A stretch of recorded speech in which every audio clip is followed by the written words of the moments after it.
I'd like to begin with this passage from John Keats's letters. This comes from a letter dated February 27th, 1818, and he wrote to John Taylor. Very telling passage here. He says, "In poetry, I have a few axioms, and you will see how far I am from their center. First, I think poetry should surprise by a fine excess and not by singularity. It should strike the reader as a wording of his own highest thoughts and appear almost a remembrance. Second, its touches of beauty should never be halfway, thereby making the reader breathless instead of content.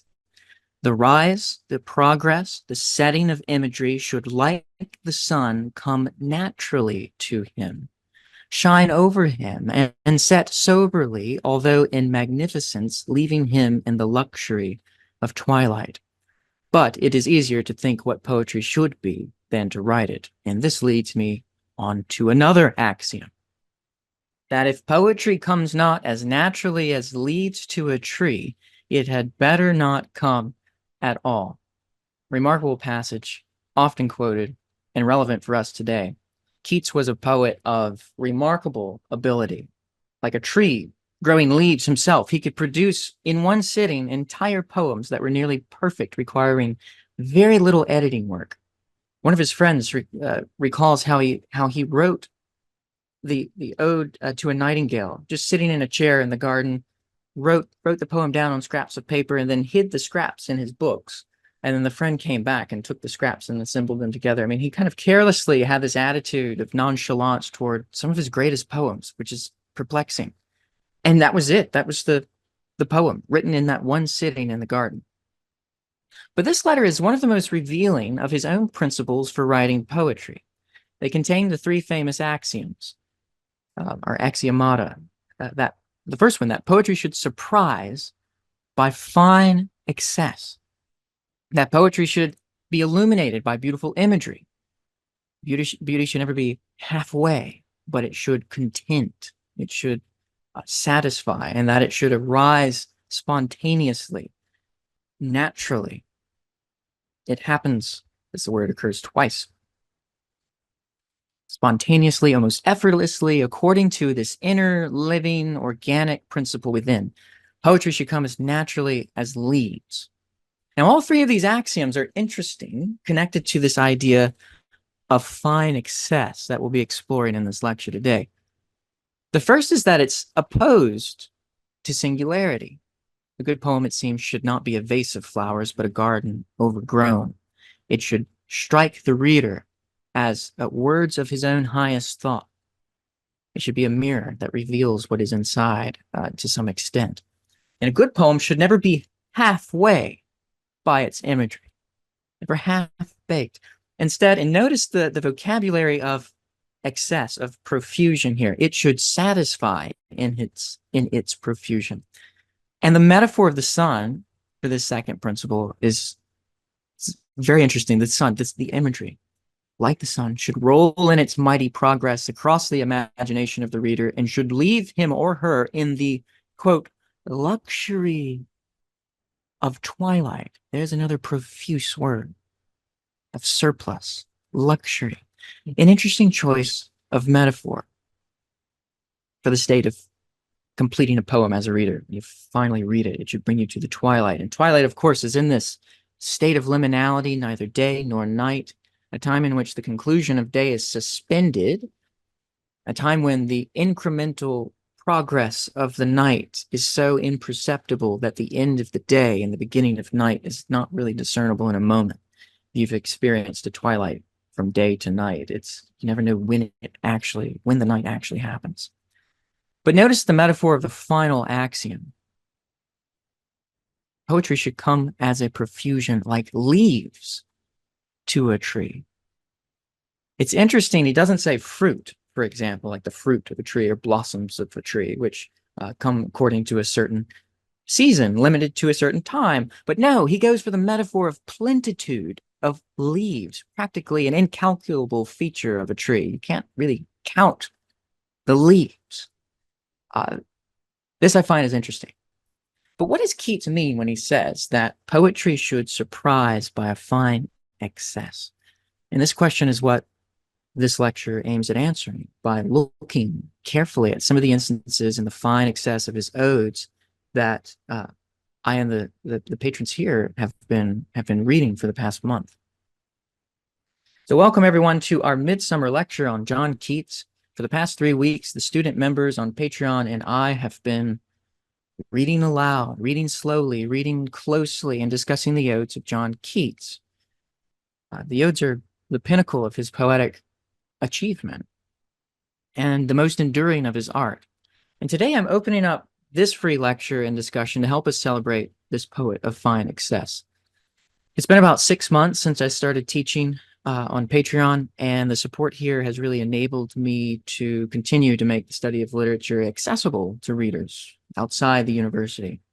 You'll notice on my YouTube that the length and the amount of the videos have increased since I found financial support, and all of this is thanks to current and past subscribers on here. I'll often have people come in for a month, stay with us, leave, come back, but there's also people who've been here the whole journey, and it's my thanks to them for making this possible. So if you'd like to join, it's $10 a month. You'll get access to live lectures like this, discussion. We often have tea and coffee gatherings, reading groups. And what I think is just most valuable about this is the community of learners who are here with me discovering these poems, sometimes coming to them for the first time, sometimes returning. We're all on different paths of individual learning here, and so it's really a space for everyone. And that really just enriches our discussions. So today is the summer solstice, the longest day of the year, at least for us in the Northern Hemisphere.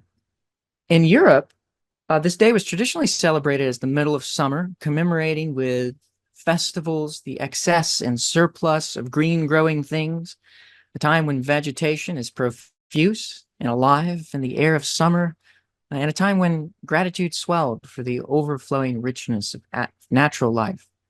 Nature was decorated in her most extravagant colors. Eventually, the church calendar, well, it was Christianized in the medieval world this day. The church calendar took it to commemorate the feast day of St. John the Baptist. And in England, on this day, in the medieval period, bonfires were raised to purge the infectious air. And in Sweden, people would visit holy springs as a way to remind themselves of John the Baptist's famous baptism in the River Jordan. But today, we are remembering a different John Keats, poetry whose verse is something like a midsummer forest, whose floors are living with low-growing vegetation that crinkles and crisps as you tread across it, very close to the earth. And his lines themselves, the lines grow and are filled with these intricate turnings and twists of phrases, with descriptions that reach like climbing clematis in the light of creativity. And like the warm air of a summer's day, Keats's poetry smells of the earth and the air and the light. It's a strange and extraordinary infusion of earthiness and metaphysical pleasure. And the way he balances and combines these two states, which are often separated by other romantics, is unique to Keats. He balances material lushness with transcendent experience. And in Keats, there's very little dichotomy between the soul and the body. All human life and the life of the earth blend harmoniously, or at least overlap. Let me tell you a little bit about the life of Keats. I'm going to put up a picture of Keats as well when I do this, so we can get a picture of what he looks like. Here we are. Here's Keats. His life was brief and marked by tragedy. He was born on October 31st, 1795, in London, the eldest son of a stable keeper.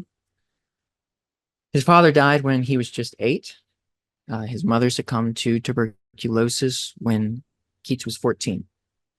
And this was something that ran in the family. His brother would die of tuberculosis as well, as would Keats. And I think Keats knew that this was what was going to take him.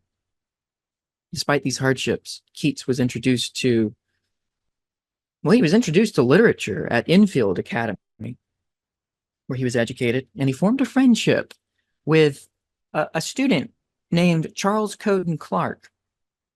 And Clarke is the one who introduced Keats to the works of Edmund Spenser and a few other literary giants. If you want to know where Keats gets his fine excess, you could look no further than Spenser. Keats began his career in medicine. I think many are surprised to find. He trained as an apothecary surgeon, but his passion for poetry soon eclipsed his medical ambitions. So by 1816, he had fully devoted himself to writing. Felt like this was his calling. And the first volume of poetry was published in 1817. This was followed by his long poem Endymion in 1818. So his first publication was in 1817. Endymion was published 1818. I'm not sure if I messed that up the first time I said that. But Endymion was 1818, and despite its harsh reviews, it displays this burgeoning talent and commitment to exploring the depths of human experience through poetic excess. There's some beautiful lines in Endymion. There's one I quote when I move, because I tend to move these days every 3 or 4 years. And onward to another city speeds, but this is human life, the war, the deeds, the disappointment, the anxiety, imagination struggles far and nigh, all human. It's kind of melodramatic, but you take these moments in Keats' poetry and they just kind of stick with you and come back in certain moments. So there's Keats, almost a visionary glitter in his eyes. He had another friend, and I want to read what his friend, George Felton Matthew, who knew Keats when he first started writing poetry, what he said of Keats. And let me share that passage with you so you can read along too.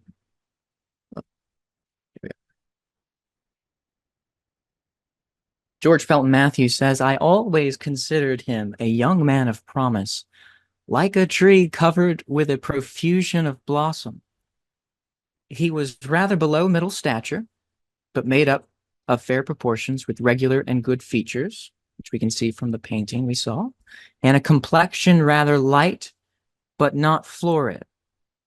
A painter or a sculptor might have taken him for a study after the Greek masters and given him a station like the herald Mercury, new lighted on some heaven-kissing hill, which is a really interesting way to describe Keats, because this line comes from Hamlet, when Hamlet is describing the portrait or the picture of his father, elder Hamlet, to his mother.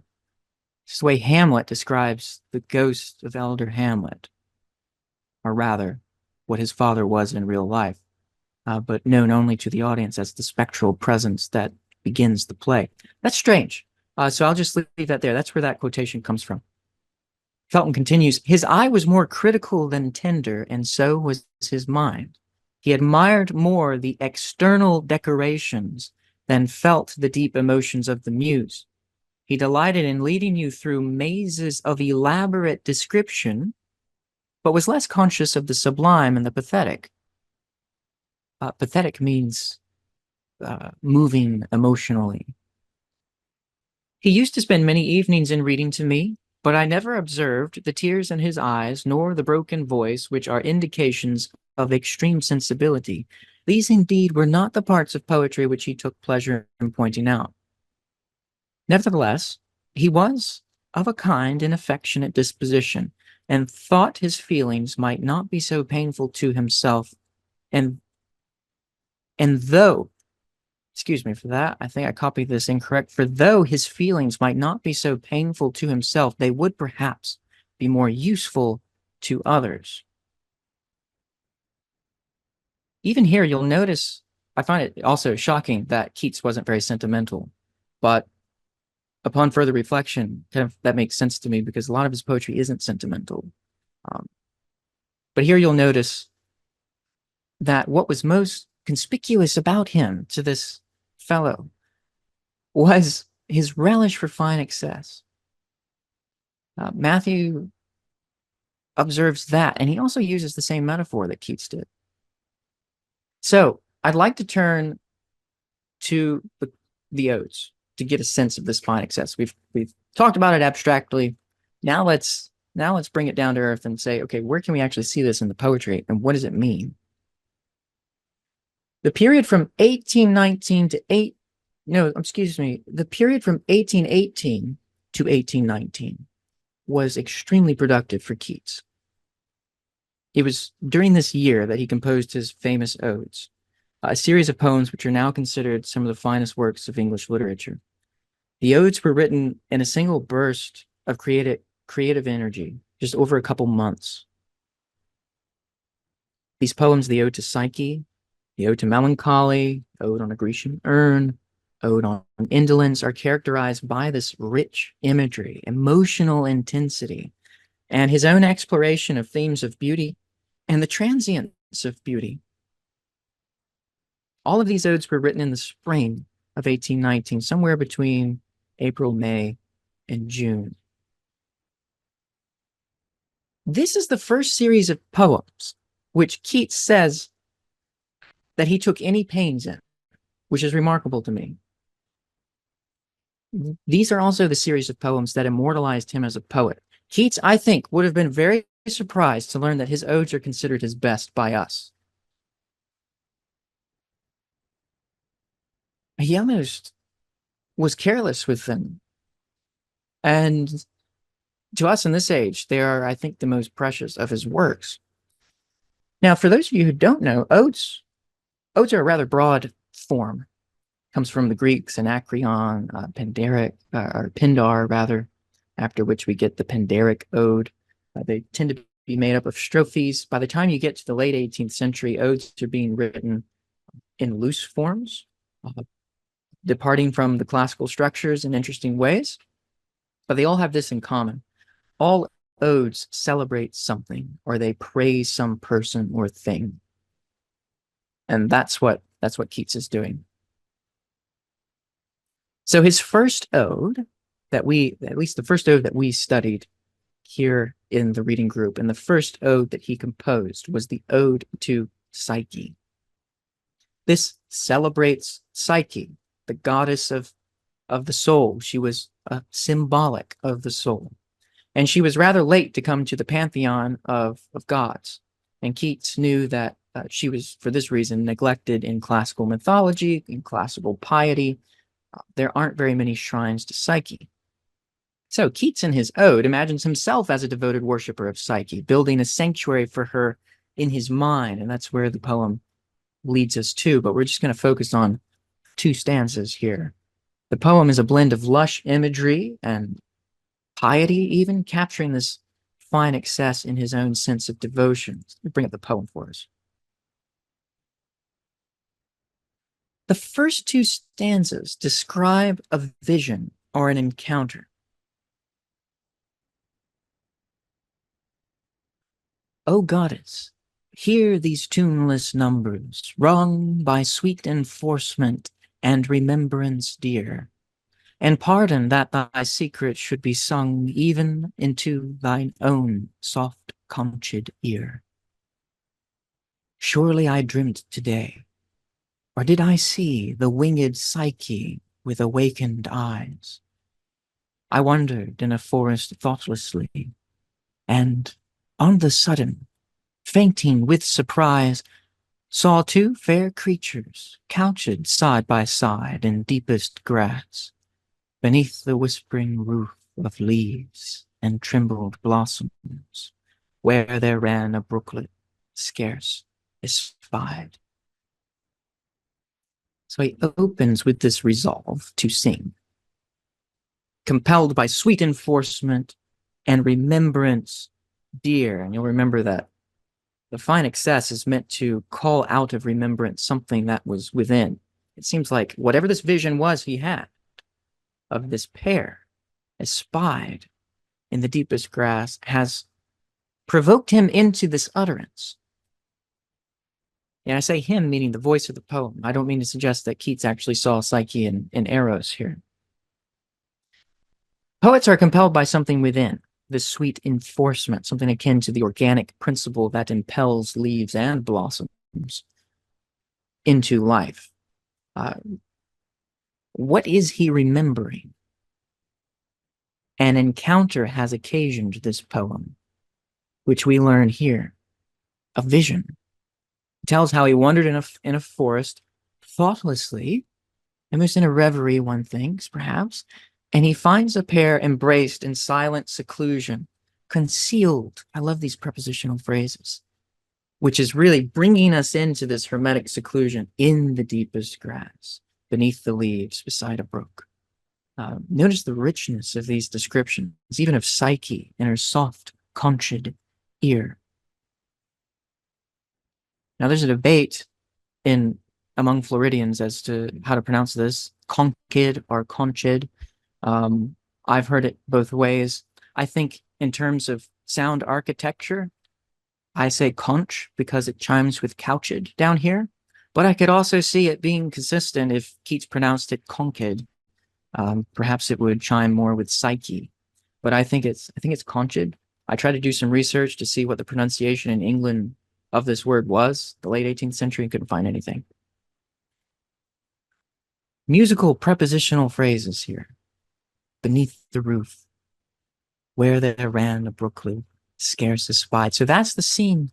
And then here's the scene described. What's remarkable here, before I pass on, is not just the audible leisure of these lines, but it's heightened by the fact that this was the first poem Keats said he worked hard on. And he wrote to his brother, George, and his sister-in-law, Georgiana, and he said, the following poem, he enclosed the poem in the letter, the last I have written is the first and the only one which I have taken even moderate pains. I have for the most part dashed off my lines in a hurry. This I have done leisurely, and I think it reads more richly for it. And he says, I hope that it will encourage me to write other things this slowly. Fascinating. I mean, Keats could spin out a sonnet in 5 minutes, and it's a pretty perfect sonnet.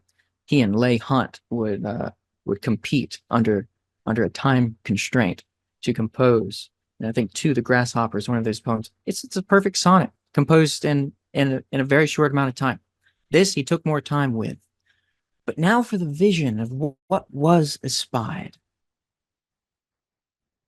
Mid-hushed, cool-rooted flowers, fragrant-eyed, blue, silver-white, and budded Tyrian, they lay calm-breathing on the bedded grass, their arms embraced, and their pinions too. Their lips touched not, but had not bade adieu, as if disjoined by soft-handed slumber, and ready still past kisses to outnumber a tender eye-dawn of Aurorian love. The winged boy I knew, but who wast thou, O happy, happy dove? His Psyche true. He begins with those sonorous prepositional phrases here. Mid-hushed, cool-rooted flowers, fragrant eye. I love the richness of those lines. You can't read it quickly. If you're reading it aloud, you can't help but be leisurely about it, to borrow that word that he used to describe the composition of it. And then the description of the pair espied. They lay calm breathing. Notice these epithets. Silver white, calm breathing, soft-handed slumber, eye dawn of Aurorian love. This is something I think Keats learned from Spenser and perfected. It's a famously difficult poem, but it reads more richly through this fine excess of consonants. Consonance is the repetition of consonants. So sometimes that happens with alliteration, but it can also happen within words, like the T, mid-hushed, cool-rooted, and the Tyrian.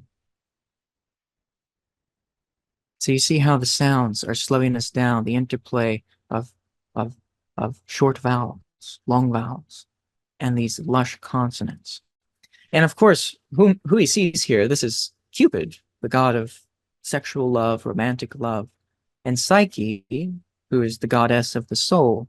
It's interesting, the speaker recognizes the god of Eros, The winged boy I knew. I've seen him before. So this is a speaker who's well acquainted with romantic love, or at least with sex and lust. But who was this? Here's the moment of discovery. Discovering the soul, his psyche true. Of course, psyche is where we get the word psychology and psyche, all referring to the soul or the mind. But this musical epithet, lush descriptions, and the sensuality of vision comprises what makes up the fine excess that makes Keats's poetry just so unique. The pair, with their embrace yet parted lips, recalls the scene of eternal suspense engraved on the Grecian urn in one of his later poems. So I've already started you off on this. I'm not going to complete the close reading. Go read it. I'm going to move on to the second ode, Ode on a Grecian Urn.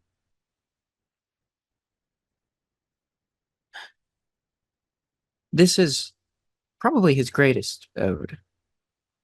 Walter Jackson Bates said that the ode to Psyche, the previous ode we just read, proved catalytic in the most valuable way. For within 2 or 3 weeks, at the most a month, all 5 remaining odes except To Autumn were written.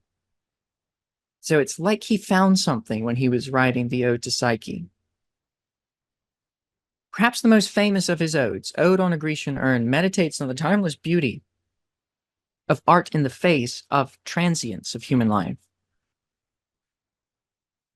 The urn, with it's an object, it's ancient urn with pictures on it. The urn in its eternal silence, in its scenes, becomes a symbol of the unchanging and idealized beauty that contrasts with the ephemeral nature of life. And the poem has many themes, but this is certainly one of the main ones. The poem addresses an ancient Greek urn decorated with scenes of life, of love, of ritual. And in the first stanza, Keats describes the urn as a bride of quietness, unravished. Is that state of suspense, of waiting, a foster child of silence and slow time, highlighting the enduring stillness and separation from the passage of time. The second stanza depicts a scene of musicians and lovers. He's describing the vase here. They're frozen in their joyous moments, forever young and beautiful. The poem reflects on this paradox that while they may never attain their desires, they are still spared the decay and sorrow that comes with the fulfillment of desire and aging. And let me read you this second stanza. Heard melodies are sweet, but those unheard are sweeter. Therefore, ye soft pipes, play on, not to the sensual ear, but more endeared, pipe to the spirit ditties of no tone. Fair youth beneath the trees, thou canst not leave thy song, nor ever can those trees be bare. Bold lover, never, never canst thou kiss, though winning near the goal, yet do not grieve. She cannot fade, though thou hast not thy bliss, for ever wilt thou love, and she be fair.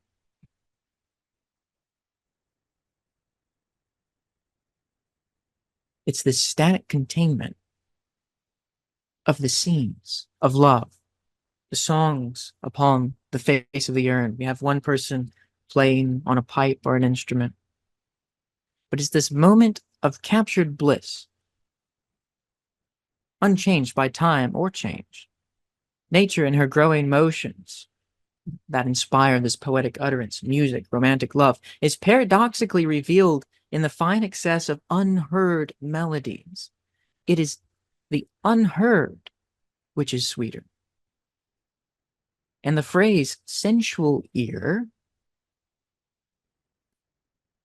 moves past that very fleshy and corporeal epithet we had in the Ode to Psyche, the soft conchid ear. Ear like a conch.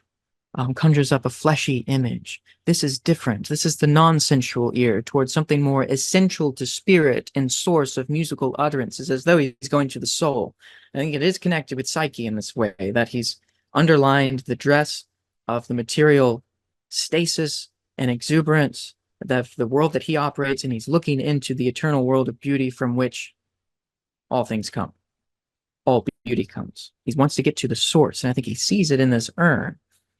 In the urn, the speaker seems to find a world of opposite, perhaps higher pleasures. For thought the lovers are caught in a moment of suspense. Never canst thou kiss. They're almost kissing. It's like the pictures on those romantic novels. It's like people almost kissing, but never kissing. Their everlasting desire will not fade, although the goal will not be attained, and the bliss will forever love, and a fairness will never fade. This is the compensation. So it's in his world, the world that Keats occupies is very different. You can attain love. You can kiss. But she will fade. You will fade. The bliss will fade. And the fairness of both will fade. But this is a world very different. So it's kind of negotiating the pros and cons of life in a transient world and the experience of beauty, which we will see in the Melancholy Ode is actually heightened by its transience, and the world that is eternally beauty. And the final stanza concludes with this aphorism, this famous statement: beauty is truth, truth beauty. That is all ye know on earth and all ye need to know. And depending on which version you're using, sometimes the fair copy edition will have the quotations here, not here. But there's a variation in what was written and then what was published. And so scholars, for different reasons, choose different ones. So just be aware of that if you're close reading this final stanza on your own. The statement, though, encapsulates Keats's belief that the appreciation of beauty and the pursuit of truth are fundamental to human experience, and that art, in its ability to capture and preserve the beauty, holds a timeless truth. And that it's almost as though he's seen into the essence or the source of beauty. And he's also found there the source of truth. And here the fine excess of this is Keats's, I don't know if I can call it an idealization of beauty and truth as the ultimate expression of human experience, because I'm not totally convinced it's a true idealization. I think it might be a marriage. But the urn scenes here, forever captured in their perfect form, exemplify Keats's pursuit of an ideal that transcends the limitations of the mortal world, or at least his vision of it, if not his pursuit. Now let me talk a little bit about the last ode we'll be looking at. We're meeting with the patrons are meeting to discuss Ode on Indolence tonight at 6. So I actually won't be talking about that one. I'll just be talking a little bit about the Ode to Melancholy, which we read last week. This poem gives us a sense of the poet's own indulgence in the beauty of the world and his recommendation for dealing with depression. The poem deals with the theme of transience and the interconnection, or rather interdependency, of joy and sorrow. He says, the remedy for melancholy, as we'll see, is not to try to escape melancholy, but to embrace her, because melancholy will heighten your appreciation for beauty. So in the first stanza, Keats warns against seeking oblivion through death by artificial means. No, no, go not to Lethe, neither twists wolf's bane, tight-rooted for its poisonous wine, nor suffer thy pale forehead to be kissed by nightshade, ruby grape of Proserpine. Make not your rosary of yew berries, nor let the beetle nor the death moth be your mournful Psyche, nor the downy owl a partner in your sorrow's mysteries, for shade to shade will come too drowsily and drown the wakeful anguish of the soul. River Lethe was a mythological river of forgetfulness. You cross it to enter Hades, and you drink from it to forget past life. But it's also got this connection to poisonous substance there with the wolf bane, the rosary of yewberries, the nightshade, the death moth. Don't commit suicide, he says.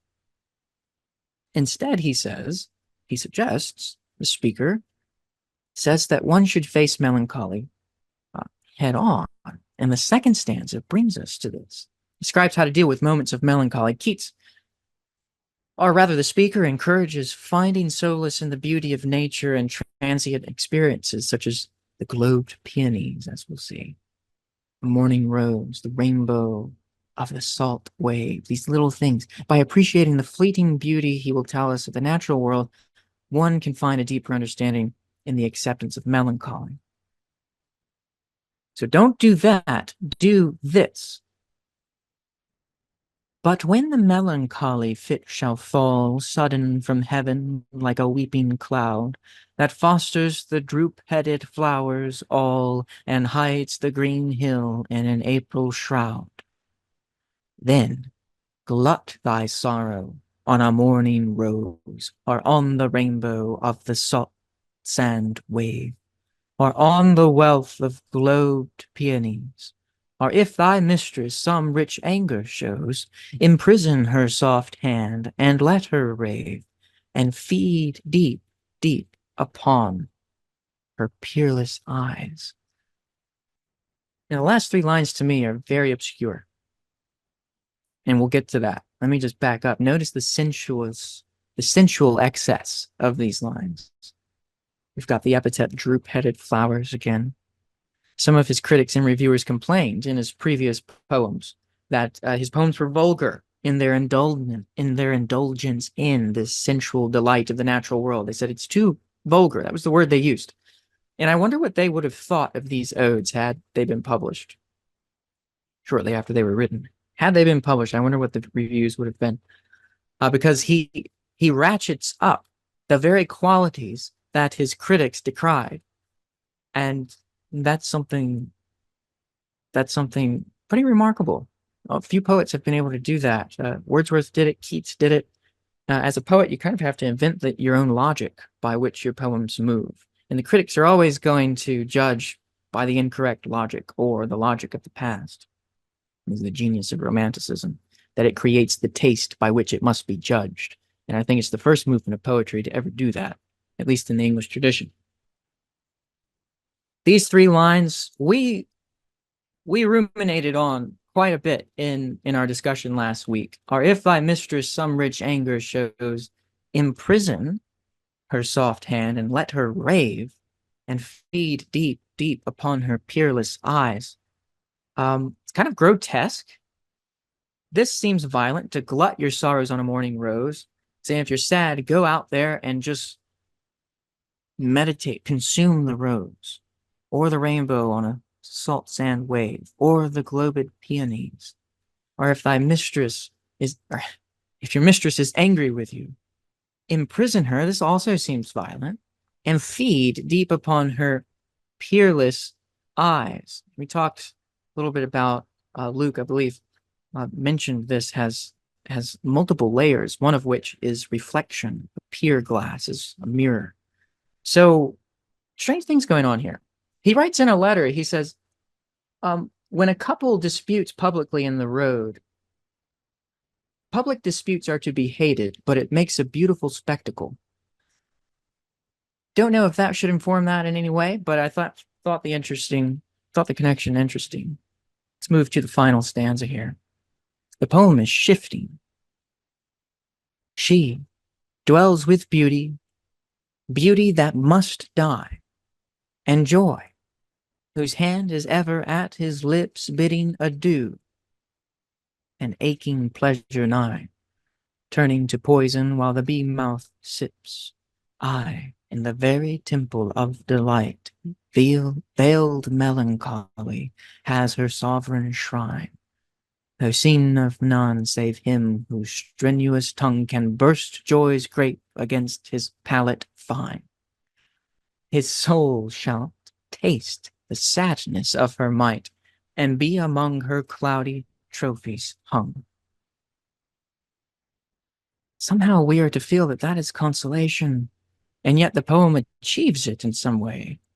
I think at this point, the poem has disarmed us to accept this as consolation of some kind of perpetuity of our souls, even though beauty must die. That is where melancholy is. There's this interdependence. It personifies melancholy as a goddess who dwells with beauty, joy, and pleasure, emphasizing the true appreciation of beauty.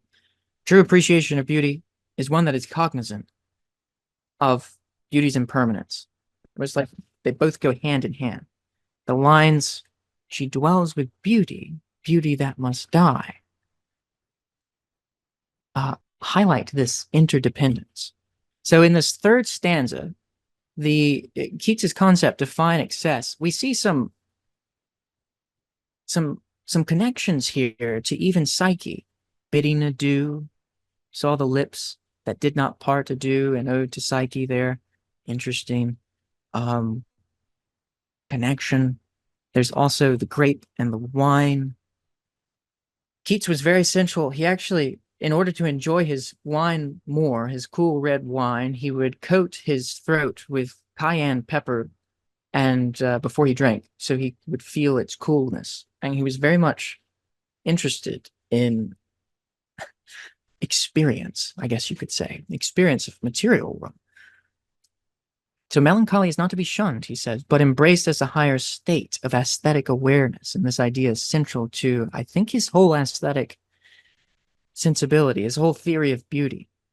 So again, the concept of fine excess, I think, will help you when you read Keats's poems on your own. Remember, he placed fine excess against the idea of singularity.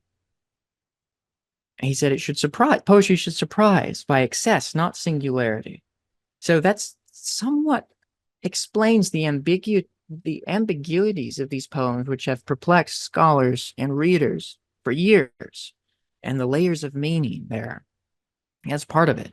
The surprise of these lines, like many of the odes, involves the intense, almost overwhelming experience of these emotions, which are heightened precisely because they are transient and tinged with melancholy. Keats suggests that the true appreciation of beauty and nature, joy, comes with this awareness of their impermanence. And this realization, I think, adds a poignant depth to these experiences, making them more profound and bittersweet, but most of all, worth having.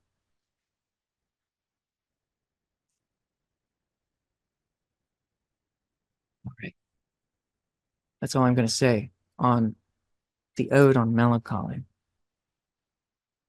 I think the fine excess lies in this acceptance of life's fullness, including its sorrows, and wants everything, not just the good, but also the bad, because he somehow has realized that the beauty lies in the tension of the two, and the good is heightened by its pairing with the bad, or the existence of the bad, of what we might call bad.